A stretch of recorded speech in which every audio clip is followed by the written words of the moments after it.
Eu sou a professora Regina Célia Pagliucchi da Silveira e sou ligada ao Instituto de Pesquisas Linguísticas Sede Sapiense para Estudos do Português, que atualmente é coordenado pela professora doutora Neuza Maria Bastos e a professora doutora Nancy Casagrande. Sou também membro docente do programa de pós-graduação em língua portuguesa da PUC São Paulo e sou titular do Departamento de Português da nossa universidade. Eu, diríamos assim, nas memórias, eu sou história ainda viva. Esse congresso, ele foi iniciado na década de 70 pela Madre Olívia, também conhecida pelo nome dela, que é Cília Coelho Pereira Leite. Mas ela gostava que a chamassem de Madre Olívia. Madre Olívia foi uma pessoa muito inovadora para a época que viveu.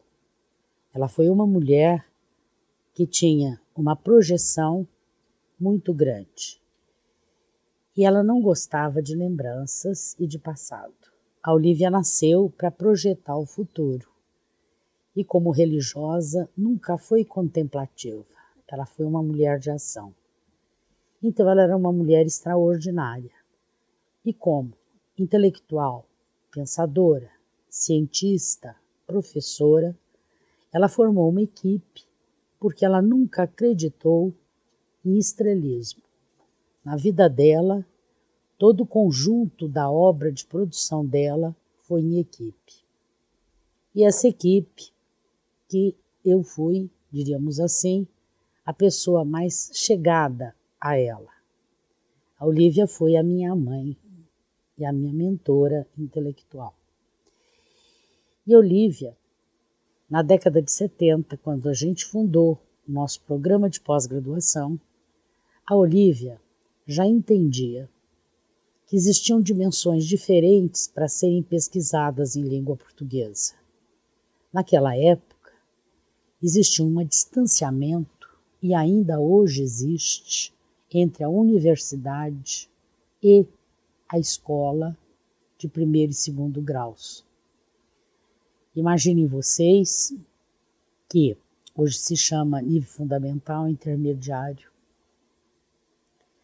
Imaginem vocês que ainda hoje, nas universidades, os alunos que vão ser os futuros professores de português, eles são informados das teorias mais inovadoras e dos métodos do paradigma da linguística, de gramática e de filologia.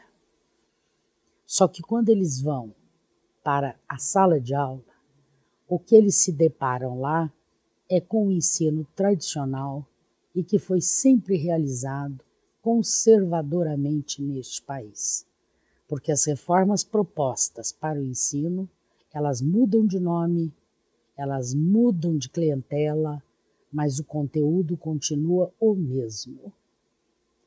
É por essa razão que os nossos professores, eles se sentem totalmente desprovidos de qualquer tipo de suporte. É por isso que os autores de livros didáticos, eles fazem o livro do professor.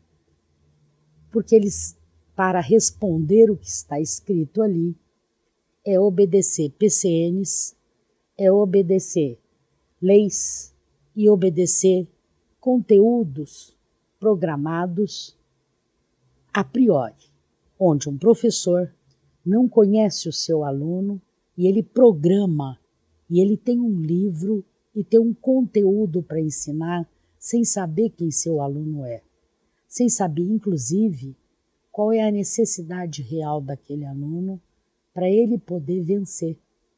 E nós, nessa grande distância, nesse nosso grande despreparo, nesse grande descaso que se tem ao professor neste país, nós estamos criando, inclusive, geração de semi-analfabetos. A Olívia, ela já previa isso e ela se preocupava muito com isso. E a Olívia já dizia, na década de 60, quando eu a conheci, que um professor vale mais que um general, porque o professor forma mentes para pensar e seres para se comunicar. E todo o trabalho dela era desenvolvido na área do ser pensante e do ser comunicante, onde ela dizia: as pessoas, para falar, não bastam saber falar como doutas pessoas, porque quem não tem o que dizer, jamais dirá. Ele nada mais será do que reprodutores. E eu me nego também, porque fui formada por ela, assim como a professora Neuza, a ter uma placa na cabeça e sair por aí falando o que os outros dizem.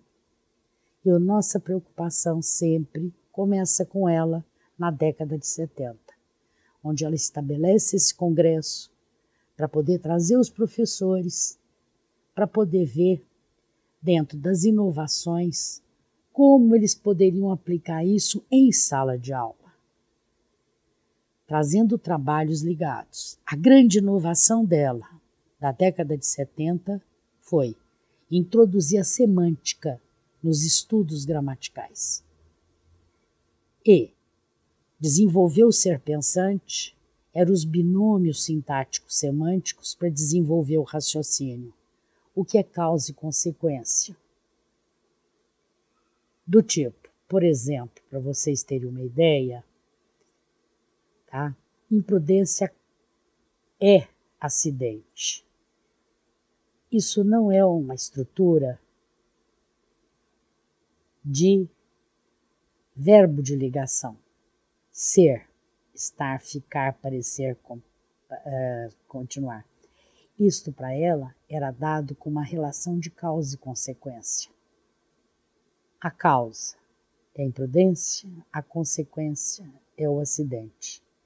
E ela trabalhava esses binômios, mostrando que as crianças, elas têm uma necessidade de construir as causas para as consequências. É a fase dos porquês das crianças. E que isso tinha a ver com a maturidade do pensamento humano. A partir daí desenvolver as condições condicionado, meio e fim. E eu fiz esse trabalho durante o meu doutorado, onde eu parto de causa e consequência. A causa e a consequência é tempo anterior e posterior, e ambos. Eles são resultados de acontecidos. Mas, se eu tirar o tempo anterior do acontecido e só tiver o tempo posterior, eu vou ter o acontecível. Isso vira causa e consequência. Por exemplo, Maria chamar, João vir. Se eu uso como acontecido, João veio porque Maria chamou. Mas se eu disser, se Maria chamar, é acontecível.